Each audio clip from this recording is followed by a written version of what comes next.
Bom dia, irmãos. Todos são muito bem-vindos a esse recomeço do formato da aula. A divisão de classes, a partir desse domingo, correrá normalmente.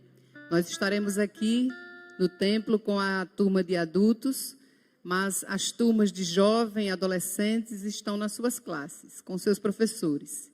Então, a partir de hoje, nós estamos retornando.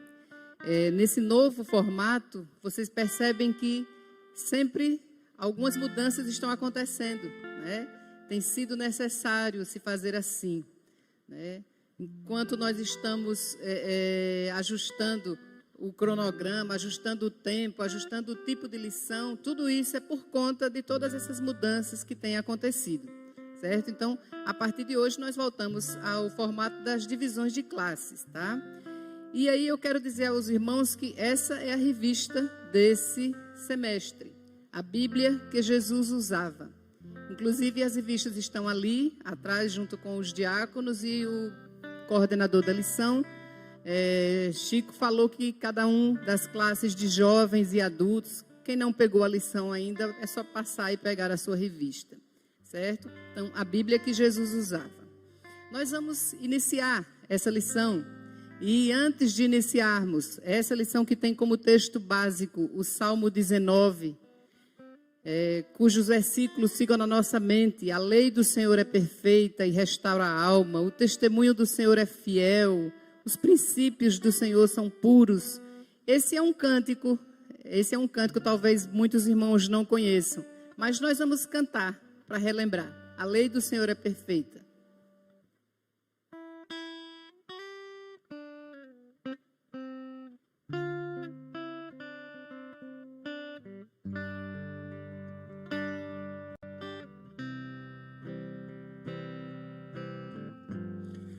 A lei do Senhor é perfeita e restaura a alma. O testemunho do Senhor é fiel e dá sabedoria aos simples. São mais desejáveis do que o ouro depurado,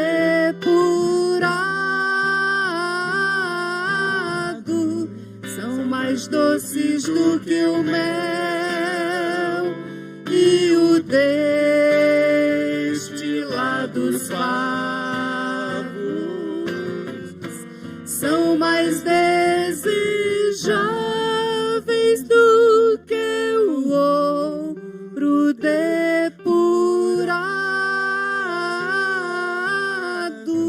são mais doces do que o mel e o destilar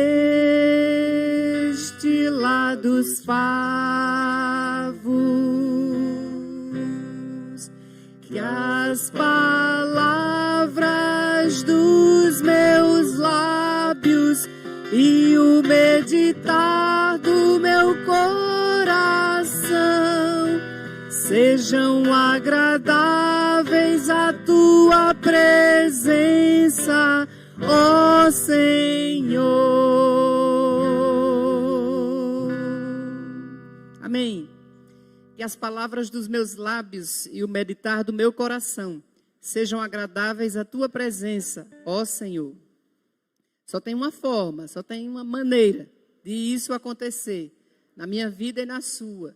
Se essa palavra fizer parte do nosso dia a dia, se ela for meditada, se ela for lida, se ela for buscada, se ela for estudada, só dessa maneira.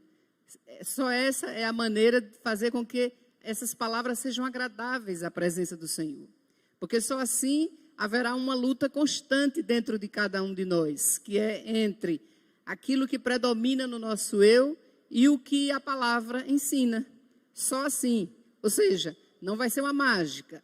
Você não vai ler o texto bíblico e a partir daí você vai ficar perfeito, em estado de perfeição. Não, mas vai começar a haver essa luta. E essa luta é boa, né? ela nos instiga, ela nos deixa, às vezes, angustiados. Como o pastor disse na mensagem, muitas vezes nós estamos em meio a terremotos mesmo. Mas faz diferença saber que Deus está presente, saber que Ele está no controle, saber que Ele é a nossa paz, saber que nós somos salvos nele. Isso faz diferença. Então, essa é a introdução dessa parte assim que eu queria falar, porque tem como tema a Bíblia que Jesus usava e a primeira lição, a perfeição do Antigo Testamento. Hoje, na verdade, a primeira lição é para que os irmãos sejam assim despertados, impactados ao estudo mais detalhado, mais cuidadoso do Antigo Testamento, como palavra de Deus, como revelação de Deus. E o texto básico da nossa lição, sobre o qual nós já falamos e inclusive cantamos um pouquinho, fica lá no Salmo 19. Os irmãos podem abrir Salmo 19. Nós vamos ler esse salmo que é tão conhecido. Vamos ler com cuidado. O texto diz assim: os céus proclamam a glória de Deus, e o firmamento anuncia as obras das suas mãos. Um dia discursa a outro dia, e uma noite revela conhecimento a outra noite. Não há linguagem, nem há palavras, e deles não se ouve nenhum som. E, no entanto, por toda a terra se faz ouvir a sua voz, e as suas palavras até aos confins do mundo. Aí pôs uma tenda para o sol, o qual, como noivo que sai dos seus aposentos, se regozija como herói a percorrer o seu caminho. Principia numa extremidade dos céus e até a outra vai o seu percurso, e nada refoge ao seu calor. A lei do Senhor é perfeita e restaura a alma. O testemunho do Senhor é fiel e dá sabedoria aos simples. Os preceitos do Senhor são retos e alegram o coração. O mandamento do Senhor é puro e ilumina os olhos. O temor do Senhor é límpido e permanece para sempre. Os juízos do Senhor são verdadeiros e todos igualmente justos. São mais desejáveis do que ouro, mais do que muito ouro depurado. E são mais doces do que o mel e o destilar dos favos. Além disso, por eles se admoesta o teu servo, em os guardar a grande recompensa. Quem há que possa discernir as próprias faltas? Absolve-me das que me são ocultas, também da soberba. Guarda o teu servo, que ela não me domine. Então serei irrepreensível e ficarei livre de grande transgressão. As palavras dos meus lábios e o meditar do meu coração sejam agradáveis na tua presença, Senhor, rocha minha e redentor meu. Então, esse é o texto básico da nossa lição. Da nossa lição que tem como tema a perfeição do Antigo Testamento. Nesses versículos que se destacam, nessa poesia, sim, porque o Salmo 19 é uma poesia. Uma das coisas necessárias, inclusive, para nós estudarmos a Bíblia, nós estudarmos o Antigo Testamento, que é o que está em objeto agora, é nós entendermos que há vários gêneros textuais, né? Há textos, por exemplo, as cartas de Paulo, então há epístolas. Quando você lê uma carta daquela, você sabe que foi um fato que ocorreu e alguém mandou uma carta para outra pessoa, houve um remetente, um destinatário, algum acontecimento naquela região, naquela igreja, e aquela carta foi remetida. Outras vezes nós lemos na Bíblia ainda parábolas, e vocês sabem que as parábolas não eram obrigatoriamente histórias reais. Jesus pegava o tema e ele fazia uma narrativa, contava uma parábola. Nesse caso aqui, o Salmo 19, nós estamos vendo, trata-se de uma poesia. É um poema do rei Davi. Davi fazendo um poema, primeiro fazendo toda uma exaltação à natureza de Deus, à criação de Deus. Não adorando a natureza, mas mostrando a natureza como a revelação de que Deus existe, de que há um Deus. Então, o texto, o Salmo 19, trata disso. Há um ano, mais ou menos, nós estudamos aquela lição que tinha como título É Tudo Sobre Jesus. Agora, essa lição, né, que tem como tema geral a Bíblia que Jesus usava, nos remete a algumas perguntas. A Bíblia que Jesus usava, como assim? Ou seja, quando Jesus estava com os seus discípulos, estava com os seus ouvintes, de modo geral, a que textos ou a que é que ele se referia? Jesus se referia a algo, a algo que já tinha sido escrito, que já tinha sido passado lá entre os judeus. O que era que ele usava, né? Podíamos dizer assim, Jesus já usava a Bíblia, aquela Bíblia, e é aí que a gente vai ver assim, todos esses sinônimos que se dá ao Antigo Testamento. A lei do Senhor, ou seja, que os judeus chamavam de a Torá, a lei do Senhor, o testemunho, os mandamentos. Então, tudo isso se referia à palavra do Senhor mesmo. Eu achei interessante que enquanto estava estudando essa lição, nós estamos só na introdução, tá, pessoal? Lendo vários comentários, e um dos comentaristas de pregadores que já falaram sobre esse texto, dizia assim, que nós estamos num grande filme, nós estamos dentro do 3D de Deus. Que um dia começou a história lá no Gênesis, prometeu que viria aquele que esmagaria a cabeça da serpente, e aos poucos ele foi contando o que é que iria acontecer. E ele não disse tudo de uma vez mesmo. Quando ele falou lá com Adão, ele já não disse assim, olha Adão, daqui a pouco eu vou chamar um que vai se chamar Abrão, eu vou mudar o nome dele para Abraão, e vou prometer a ele que dele sairá uma grande nação, e depois vem um povo que vai oprimir esse povo, e vai ficar exilado, e vai passar 400 anos preso. Foi assim que Deus fez? Não. Simplesmente lá no Gênesis 3, ele disse que viria aquele que esmagaria a cabeça da serpente. E toda a história, toda a narrativa bíblica, todos os fatos convergiram para esse acontecimento. Jesus viria e veio. E nós estamos aqui, sob qual promessa? Que esse Jesus voltará. Então nós estamos aqui, continuamos aqui nessa história, nessa grande história, esperando esse desfecho aí, Jesus voltará. Então, a lição de hoje tem como título A Perfeição do Antigo Testamento. E tem esse salmo que acabamos de ler como seu texto básico. A Bíblia toda, como está escrito em 2 Timóteo 3,16, é inspirada por Deus e útil para o ensino. Por que é interessante a gente ter isso em mente? Porque quando nós estudamos o Antigo Testamento, temos que saber também que essa é a mesma história, inspirada por Deus, escrita por mãos de homens, mas sob a tutela e a autoria de Deus. E ela toda converge para o mesmo fim, o mesmo destino. Então, a Bíblia toda é inspirada por Deus e útil para o ensino, para a repreensão, para a correção, para a educação na justiça. A Bíblia é a revelação, é a carta de Deus para a humanidade. Então, tem uma coisa que é muito interessante. Nós pensarmos o seguinte, que quando o rei Davi escreveu esse texto, Salmo 19, ele começa a falar fazendo uma exaltação à natureza de Deus. Isso revela o seguinte, que no texto mostra dois tipos de revelação. Um desses tipos é a revelação geral, a revelação natural. Veja que nós lemos aí, os céus proclamam a glória de Deus. Nós todos que estamos aqui agora, saímos de casa, de carro ou com outro veículo qualquer, nós olhamos, nós tivemos a oportunidade de sentir pelo menos o sol, né? Muitas vezes nós nem olhamos mais, né? Ele é assim mesmo, brilhante desse jeito, graças a Deus.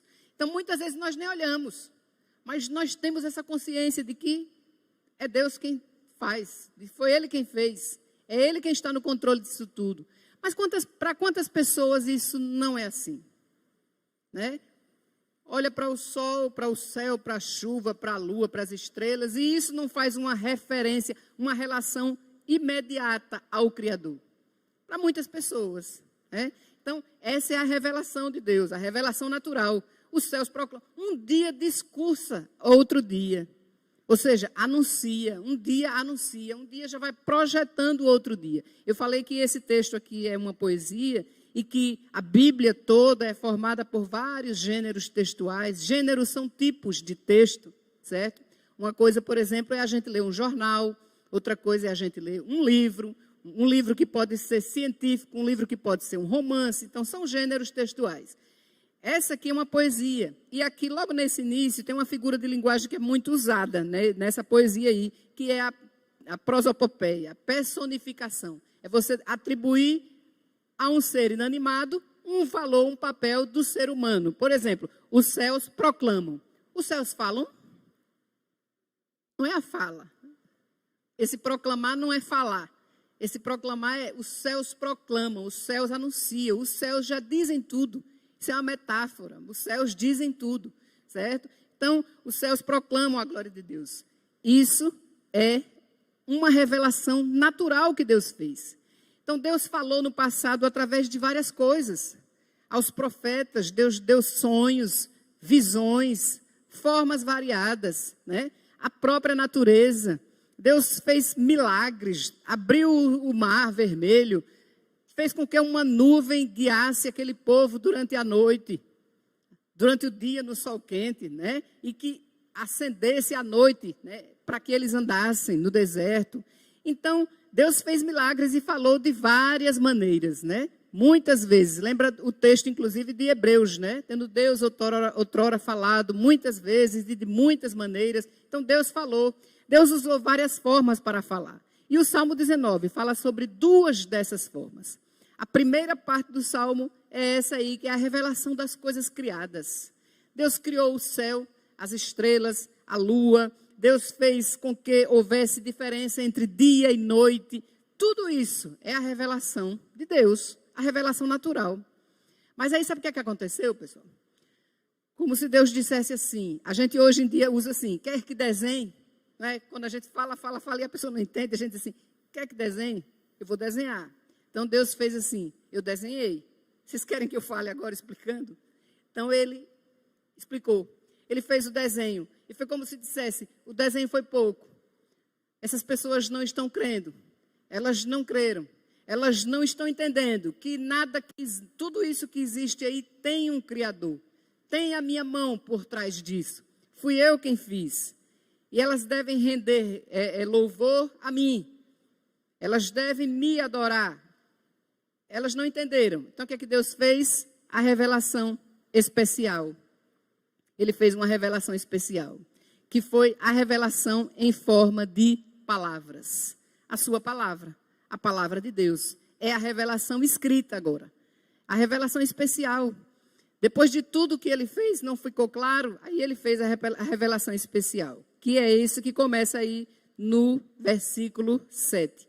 A lei do Senhor é perfeita e restaura a alma. O testemunho do Senhor é fiel e dá sabedoria aos simples. Os preceitos do Senhor são retos e alegram o coração. O mandamento do Senhor é puro e ilumina os olhos. O temor do Senhor é límpido e permanece para sempre. Os juízos do Senhor são verdadeiros e todos igualmente justos. Então, o Senhor começou a escrever. O desenho não foi suficiente. Toda a natureza não foi suficiente. Como continua até hoje, né, pessoal? Por exemplo, hoje tem sido uma prática muito comum você chegar em algum lugar para ver o pôr do sol e as pessoas ficam ali esperando aquele momento para dar o close, né, com as suas máquinas, com as suas câmeras, mas também para bater palma, ovacionar. Bater palma para o sol. Bater palma para o sol. Né? Entram no mar e agradecem ao mar, agradecem a onda, aquela onda maravilhosa, que coisa boa. Né? Então, elas não estão voltadas ainda da forma correta. Não estão voltadas para o Criador. Estão agradecendo a criação. Estão adorando a criação. Então, essa faz a diferença. Essa faz a diferença. Eu li em certa ocasião que em uma determinada cidade haveria um concurso de apresentação de textos bíblicos. Ou seja, como se fosse aqui, a gente fizesse um concurso e dissesse, vocês vão se inscrever, quem quiser participar, para a apresentação de um texto bíblico. E aí nós vamos escolher a melhor performance, a pessoa que é melhor apresentar, certo? Naquela ocasião, depois de certa discussão da mesa que ia julgar, a mesa julgadora, ficou certo que seria o Salmo 23. E aí os candidatos começaram a se apresentar. Um a um, ia chegando à frente e ia recitando o Salmo 23. Muitos com performance brilhante, irretocável, de cor, falando, tal. Mas o jurado não se definia. Um a um ia sentando. Até que sobe um senhor mais idoso, com uma aparência assim, nada especial para uma apresentação, e começou a falar, a recitar o Salmo 23. Poucos instantes depois que ele começou, não apenas o jurado, mas toda a plateia estava quase às lágrimas. E aí um dos candidatos, assim, meio sem noção, se aproximou de um dos jurados e disse assim, não estou entendendo o que está acontecendo. O povo já está quase todo de pé, batendo palma, aplaudindo esse senhor, e eu não estou vendo o que ele está fazendo. Ele, inclusive, de uma maneira tosca, não está muito bem vestido, tal. Aí o jurado olhou para ele e disse assim, até aqui, muitos apresentaram o texto, o Senhor é meu pastor. Aliás, todos apresentaram o texto, o Senhor é meu pastor. Ele foi o único que está nos convencendo que ele é ovelha desse pastor. Então, às vezes, a Bíblia, a natureza, tudo isso, a gente vive assim, muitas pessoas vivem apenas, leem a história, leem a Bíblia apenas para adquirir conhecimento. Aquilo ali não faz muita diferença. Muitas pessoas fazem decorado somente a reza, decorado aquele texto, e aquilo não faz muita diferença. Aquilo não faz diferença na vida da pessoa. Então, o texto de... O objetivo da nossa lição é justamente fazer com que nós compreendamos como o Antigo Testamento se constitui numa perfeita revelação do ser e das obras de Deus. E que devemos nos dedicar ao estudo sério do Antigo Testamento.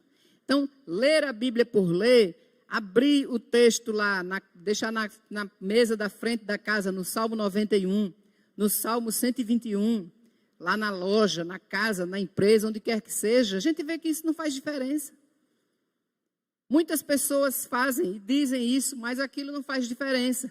Então, o estudo deve se constituir num estudo sério, né? Estudo sério para compreender esse testamento. Testamento é alguma coisa que alguém deixa para outro, não é? Geralmente os testamentos são abertos depois da morte de alguém. Alguém morre e deixa um testamento. O pai deixa lá para os filhos, para a família, e aí esse testamento é aberto. Esse é o testamento que Deus nos deixou.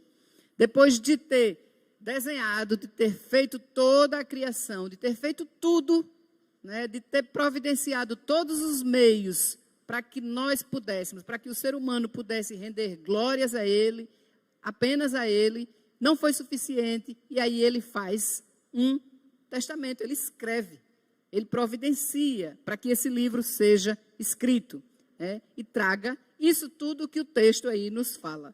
Sabedoria, conhecimento, paz no coração, iluminação para os nossos olhos e etc. Ok? Então, essa revelação das coisas criadas, tudo isso, na Bíblia nós encontramos que são fruto da misericórdia e da graça de Deus. Tudo que a natureza nos traz, né? Tudo que ela nos traz é fruto da misericórdia e da graça de Deus, certo? Esses textos aí são textos auxiliares. Vamos pegar apenas o primeiro, Salmo 119, 9 e 16, que é aquele que nos diz que... vou abrir lá para a gente... Salmo 119. De que maneira poderá o jovem guardar puro o seu caminho, observando-o segundo a tua palavra? Então, para que serve a palavra de Deus? A palavra de Deus serve para iluminar, serve para nos ensinar a como devemos nos manter puros diante de Deus. Então, olha aí a resposta, né? Observando-o segundo a tua palavra, de todo o coração te busquei, não me deixes fugir aos teus mandamentos, guardo no coração as tuas palavras para não pecar contra ti.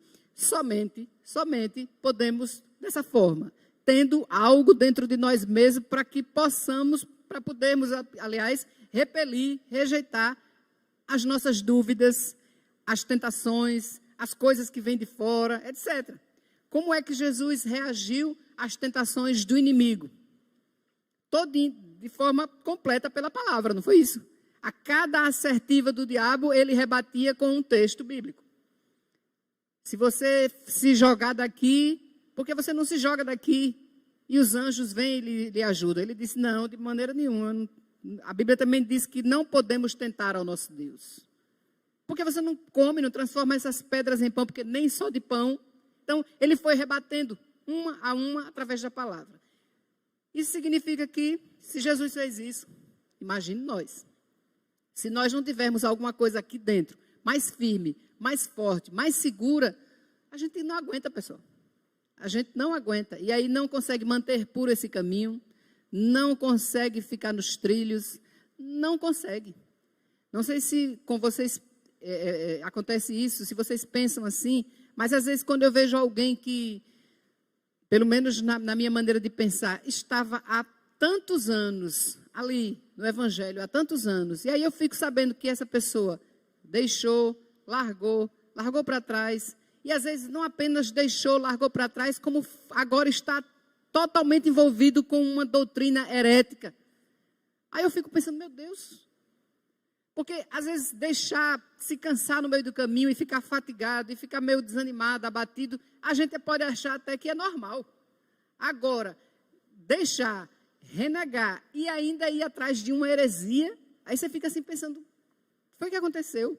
Aquilo tudo que tinha dentro da pessoa, anos e anos de EBD, anos e anos de estudos, de mensagem, aquilo não foi nada. Assim, é uma das provas de que nós só conhecemos o exterior. Muitas vezes por dentro nós estamos carcomidos, né? Estamos acabados. Nós não conhecemos a pessoa por dentro, é óbvio. Deus é quem toma conta disso aí. Então, somente com a palavra de Deus nós temos condição de manter puro esse caminho.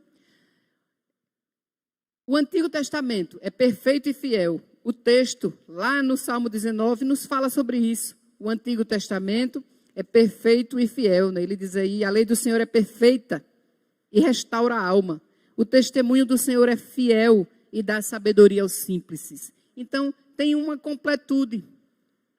Existem várias maneiras de ler, várias formas de a pessoa sentir o peso daquele texto na sua vida. Há testemunhos variados, se a gente parasse aqui para fazer uma análise, há testemunhos variados, da pessoa mais simples à pessoa talvez de maior destaque na vida social, da pessoa mais humilde à pessoa talvez mais bem aquinhoada, mas há uma coisa comum, há uma mensagem comum. Se aquela mensagem, aquela resposta que foi dada ao carcereiro, como o pastor estava pregando há pouco, crê no Senhor Jesus Cristo e será salvo, tu e a tua casa, atingir não faz diferença.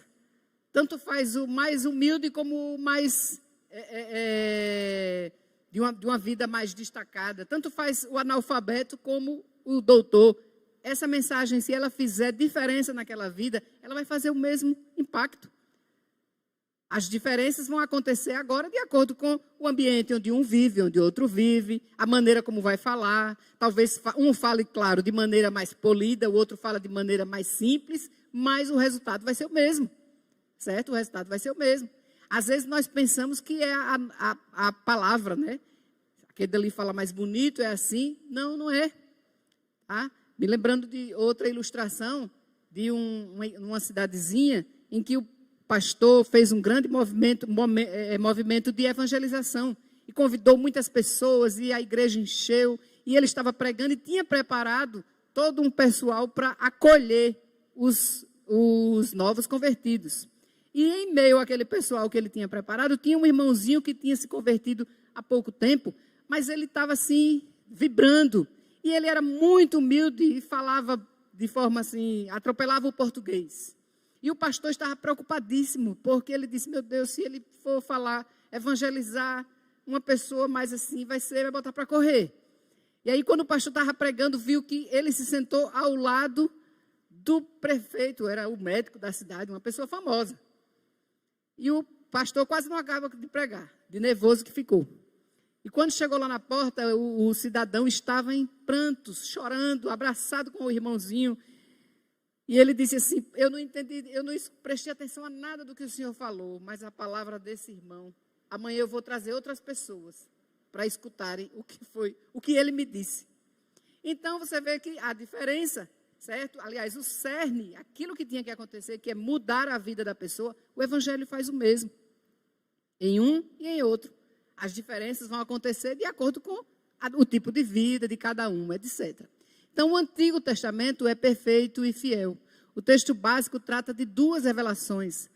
Como já falamos, a revelação natural, que é endereçada aos nossos olhos, quando diz assim, os céus proclamam, né? Quando nós saímos e vemos a beleza do sol, da lua, de vez em quando alguém está postando, quando a lua está daquele jeito, maravilhosa. O arco-íris, que é uma coisa belíssima. Para tantas pessoas, o arco-íris não é nada, né, pessoal? E para a gente, para mim, de modo específico, quando eu olho para o arco-íris, eu penso assim, é uma carta escrita no céu.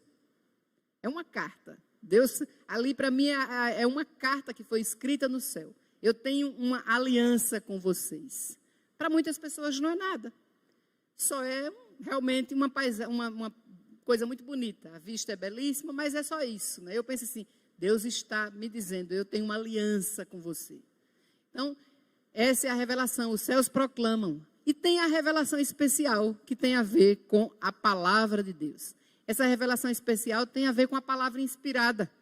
É o texto que nós cantamos e lemos. A lei do Senhor é perfeita, o testemunho é fiel, os preceitos são retos, o mandamento é puro, o temor é límpido. Então, veja aí os sinônimos, né? Lei, testemunho, preceitos, mandamento, temor, juízos, todas essas palavras estão postas como se fossem sinônimos, são sinônimos. A palavra do Senhor, a palavra escrita, a palavra revelada. Então, quais são os atributos dessas palavras? A lei é perfeita. E qual é o efeito? O que é que ela causa? Restaura a alma. Não é isso que acontece, pessoal? A pessoa diz assim, olha, eu estava tão ruim, estava mal. Mas aí fulano de tal foi lá em casa, a gente orou e a gente leu um texto da Bíblia e aquilo ali mudou meu coração, melhorou. Quantas vezes nós não já ouvimos a mensagem cujo texto foi essa que o pastor Lucas falou hoje? Quantas vezes? Todos nós. Muitas vezes. Mas sempre tem uma palavrinha, alguma coisinha. Então hoje quando ele falou assim que o carcereiro já tinha espada, o que é a espada para o crente? A Bíblia. Então, é uma coisa interessante. Mas o carcereiro não tinha luz. Assim que ele saiu daquele lugar onde ele estava, ele saiu perguntando, alguém tem uma luz? Ele pediu uma luz. Ou seja, ele tinha espada, ele estava preparado, mas ele não tinha luz. Então, muitas vezes nós temos, a pessoa tem uma Bíblia, tem mais de uma dentro de casa, mas não tem luz sobre ela. Então, a lei é perfeita e restaura a alma. É ela quem nos segura, né? Às vezes eu fico pensando assim, eu não valho nada, né? Eu não valho nada. Aí eu falo de verdade, tá, pessoal? Aí eu digo assim, então será que só a misericórdia de Deus mesmo? Só a misericórdia de Deus. Porque muitas vezes a gente fica só naquela luta. E eu digo assim, mas Deus me livrou daquilo. Aí às vezes eu caio na bobagem de pensar assim, não, será que, acho que foi uma coisa que aconteceu por acaso. Aí eu caio em mim e digo, não foi por acaso. Foi Deus que me livrou mesmo.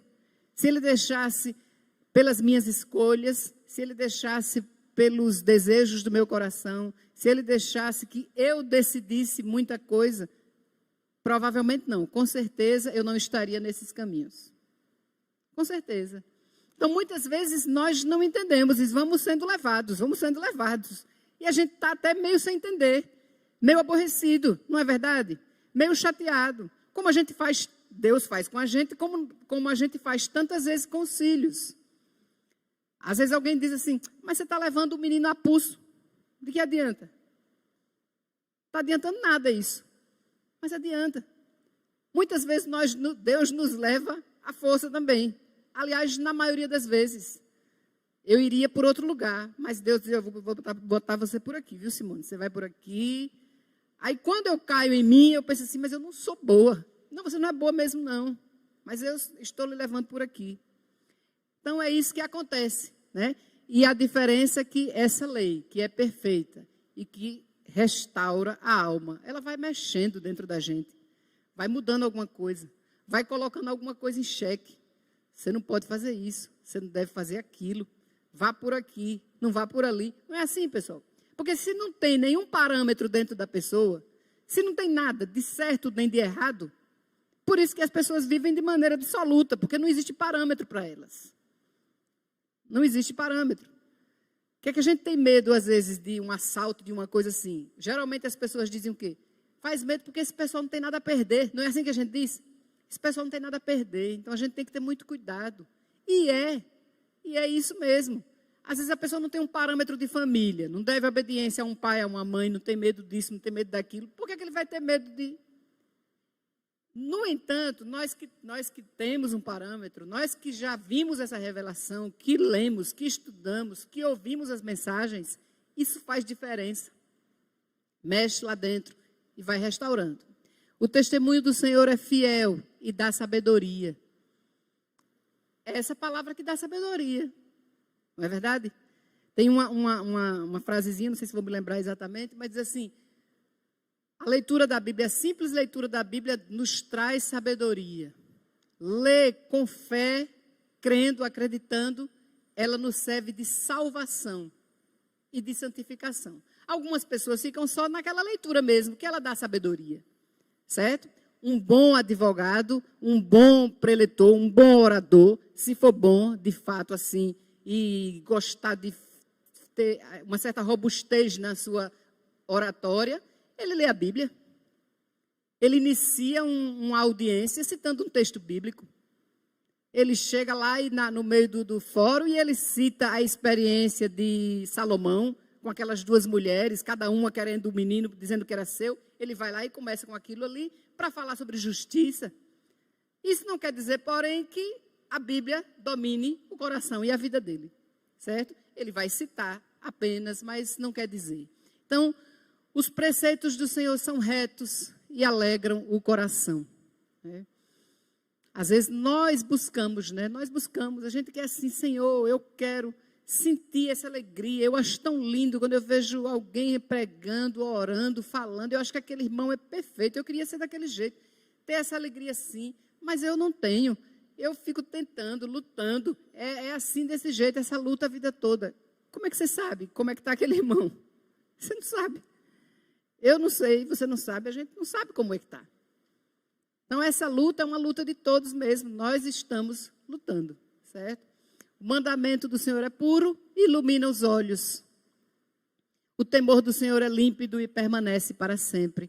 Os juízos são verdadeiros e todos igualmente justos. Então, o Antigo Testamento é reto e puro. Os preceitos do Senhor são retos e alegram o coração.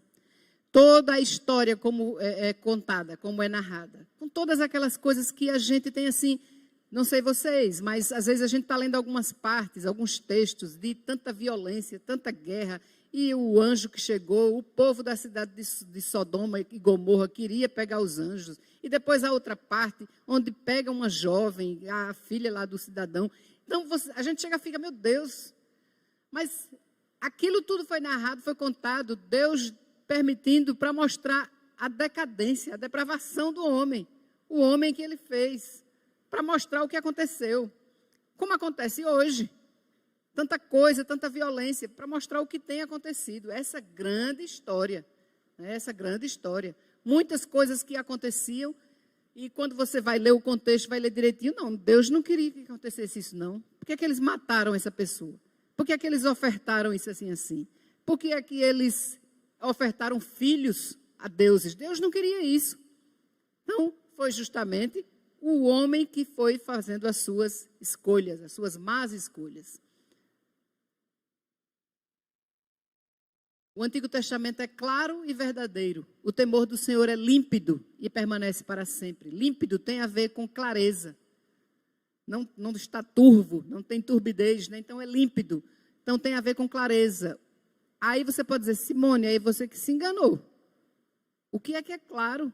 Tem muita coisa difícil, não é? Tem muita coisa difícil, você vai ler e fica assim sem entender. Aí a gente sabe que essa diferença, essa iluminação vem de Deus, vem do Espírito Santo. Muita coisa a gente não entende mesmo. E aí, pessoal, não dá para entender estudando, né, como tem um pastor que diz, estudando a Bíblia como se fosse a caixinha de promessas. Né? Abre lá um texto, aí tira, aí diz assim, e um ao outro ajudou, e se esforçaram, e não sei o que mais lá. Aí você vai ler o contexto, na verdade, eram os dois idólatras fazendo um ídolo, aí diz que um ao outro ajudou e fizeram o que tinha que fazer. Era uma coisa totalmente errada. Mas, às vezes, a pessoa pega como numa caixinha de promessa. Aí, assim, não entende mesmo. É uma coisa que tem que ser estudada, tá? Tudo isso eu estou dizendo para vocês e para mim. Para mim e para vocês, aliás. A gente tem que pegar o texto, ir lá, olhar a que está se referindo. Quando a Bíblia diz assim, os comentaristas dizem que ela não se contradiz. Você tem que checar isso. Não contradiz mesmo, não. Onde é que tem algum texto que se assemelha a esse aí, dos céus proclamam a glória de Deus? Lá em Romanos. Lá em Romanos tem uma parte do texto que fala sobre isso. Que Deus fez tudo isso, mas o homem no seu coração não quis crer. Quando a gente diz assim, e ele é indesculpável, porque está tudo aí. É indesculpável. Algumas pessoas dizem, eu antes pensava assim, mas tem pessoas que nunca ouviram a mensagem, nunca ouviram a palavra, ninguém nunca pregou. Mas de acordo com a Bíblia, não existe essa possibilidade assim, de ninguém nunca ter ouvido ou visto nada. Primeiro, todos são criaturas e em cada pessoa está impresso algo do Criador. A necessidade de adorar, a necessidade de buscar. Aí Deus fez toda a natureza, providenciou tudo isso como uma revelação de que Ele existe. Algumas pessoas vão ser evangelizadas ali, pegando pela mão. Outras ainda não foram, mas todos têm essa oportunidade de saber que existe um Deus. E que a criação, todas as coisas apontam para esse Deus. O temor está associado ao culto prestado a Deus. Então, é com temor que se presta um culto a Deus, né? Aí vem a conclusão. Como eu disse a Chico, eu escrevo um caderno inteiro e falo 3 páginas, certo? Então, na conclusão, é que a gente chega lá. Os juízos do Senhor são mais desejáveis do que ouro, mais do que muito ouro depurado, e são mais doces do que o mel e o destilado dos favos. Veja só, essa sabedoria que vem de Deus, o salmista nos diz que é mais doce do que o mel, que era o que ele conhecia de mais doce. Porque é Ele quem vai dar sabor à nossa vida, é Ele quem vai ensinar como é que nós devemos proceder, é Ele que vai nos guiar, é essa palavra que vai trazer sabedoria, que vai trazer descanso, conforto. Se a gente fala assim, parece uma coisa comum, mas tem coisa melhor do que isso, pessoal. Às vezes nós vemos pessoas assim, totalmente abastadas, né? Ou de financeiramente, ou de conhecimento, de alguma coisa assim. E aí você começa a analisar a vida, e é uma vida tão vazia, tão triste, sem esperança alguma. Se acontecer algo amanhã, um infortúnio, qualquer coisa, essa pessoa não tem nenhuma expectativa. Essa é a pior desgraça. É a pior desgraça. Porque não adianta ter todas as coisas e não ter segurança de que na hora que morrer, está com Deus. Porque pense, eternamente distante de Deus. Eternamente. Então, não adianta nada disso. Aí o salmista, claro, como eu disse aqui, é uma poesia. E na poesia a pessoa usa todas essas figuras de linguagem, a hipérbole, tal, as metáforas. E ele diz aí, a lei do Senhor é perfeita. Aí tem uma parte que é nossa. A primeira parte é a revelação da natureza. A primeira revelação. A segunda é a revelação pela palavra. A natureza, o desenho, tudo que Deus fez não foi suficiente, então ele se revela através da palavra. Aí tem uma terceira parte, poderíamos dizer assim, né, se a gente continuar analisando. Qual é a nossa resposta diante disso? A natureza, Deus se revelou na natureza, Deus se revela através da palavra dele. E nós? Qual a nossa resposta diante de tudo isso? Aí vem aí os versos 12 e 13. Diante de toda essa revelação, né, da grandeza de Deus, da soberania de Deus, é como se nós disséssemos assim: quem há que possa discernir as próprias faltas? Você chega diante de Deus e diz assim, tal qual a pergunta do carcereiro lá. Depois de tanta coisa errada, ele diz, como é que eu posso fazer para ser salvo? Então, digamos que você está usando esse texto para evangelizar alguém, esse do Salmo 19. Aí a pessoa diz, diante de um Deus tão grande, diante de toda essa grandeza de Deus, diante da sua revelação, o que é que eu posso fazer? Ou seja, quem há que possa discernir? Nós não temos condição de, por nós mesmos, discernir as nossas faltas, porque há faltas, aquelas que são ocultas, e o salmista fala sobre elas. Livra-me daquelas que são ocultas. Então tem coisas que a gente nem sabe, e a gente já errou, né? Tem uma turma de uma heresia aí que diz que nós temos condição de não pecar mais. Não sei se vocês sabem, né? Não pecar mais, de jeito nenhum. Então, em uma das apresentações que eu ouvi e assisti uma vez, a pessoa estava comemorando que naquele dia tinha 8 anos e não sei quantos meses que não cometia pecado. Certo? Então, a gente sabe que não faz sentido. Às vezes você está aqui, sentadinho aqui, de olhos fechados. Aí você abre o olho. Na hora que você abre o olho, você olha para a pessoa que está na frente com um certo desdém. Ou então você olha para a pessoa que está na sua frente com uma crítica assim tão ferrenha no seu coração. Você já pecou. Eu já pequei. Né? Aí você dizia, eu não vou nem mais abrir os olhos, agora eu vou ficar de olho fechado. Aí você começa a pensar cada coisa. Certo? Um dia desse eu estava ouvindo uma pregação do pastor Hernandes. Um dia desse, não foi, Chico? Do pastor Hernandes. Chico dos Rios. E ele dizendo assim, quem teria coragem de dizer assim, Deus, beleza, pode passar aqui agora, aí no Data Show, o que eu estou pensando, o que eu pensei hoje. Quem teria coragem? Misericórdia, né? Então, o salmista faz isso. Diante da revelação todinha de Deus, diante da revelação da natureza e a revelação especial que é a escrita, é como se ele dissesse, Senhor, eu só posso me quedar diante de Ti e dizer, quem pode discernir as próprias faltas? Tem misericórdia de mim, inclusive daquelas que me são ocultas, que eu não conheço, eu não sei. Quem há que possa discernir? Absolve-me das que me são ocultas. Também da soberba, me guarda, que ela não me domine.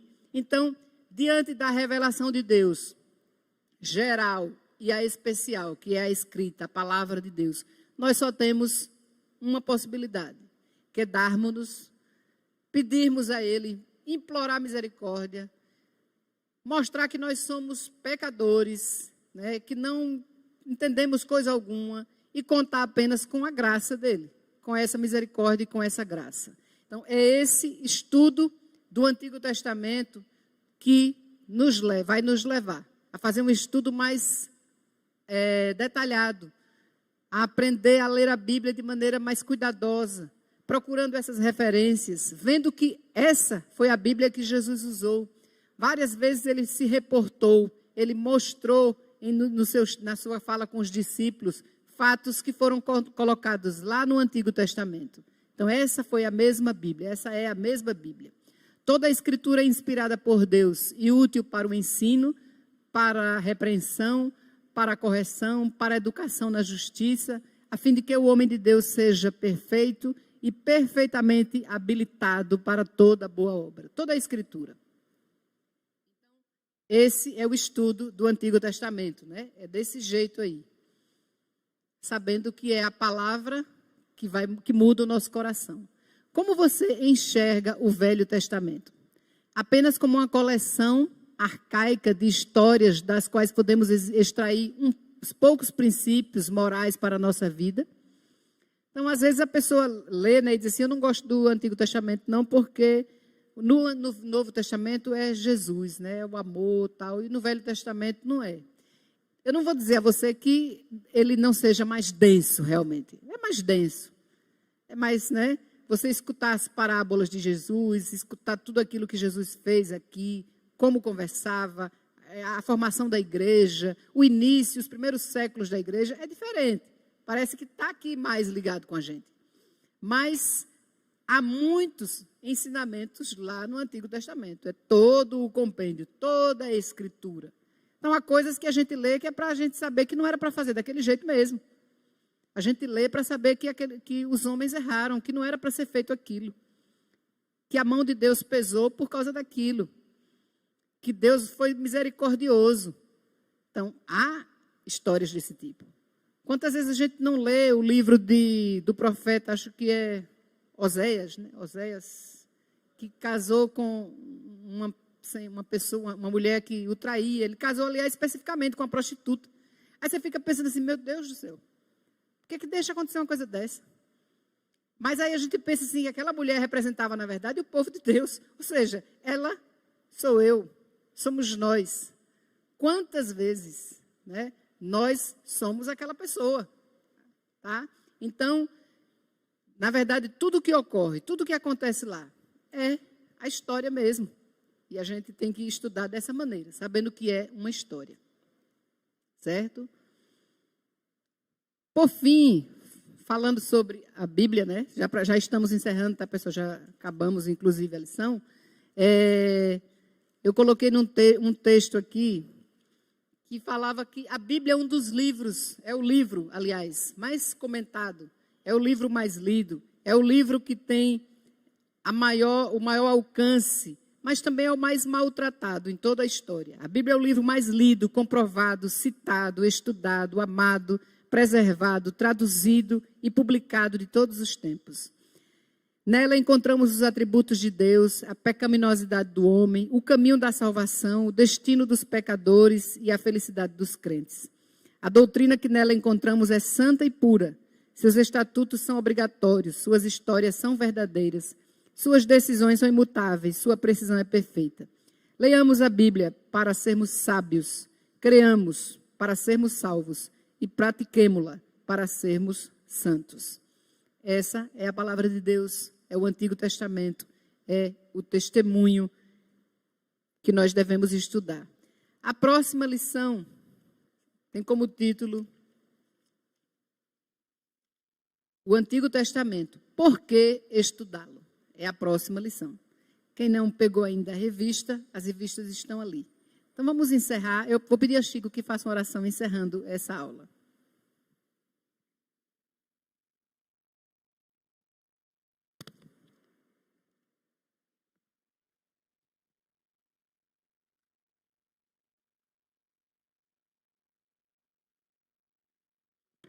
Oremos, vamos. Santo Deus, obrigado pela Tua palavra, Senhor. Ó Pai, abre os nossos corações, os nossos ouvidos, ó Pai, e que não seja simplesmente, Senhor, conhecimento para simplesmente cultural, Senhor, mas que a Tua palavra desça aos nossos corações, transforme, ó Deus, os nossos atos, que, ó Deus, nós sejamos, as nossas ações sejam reflexo, ó Pai, do que Tu queres para nós, do que Tua palavra tem para nós. Restaura a nossa alma, Senhor Deus, conforme a Tua palavra nos promete, que ela é restauradora. Obrigado por essa lição, em nome de Jesus, amém.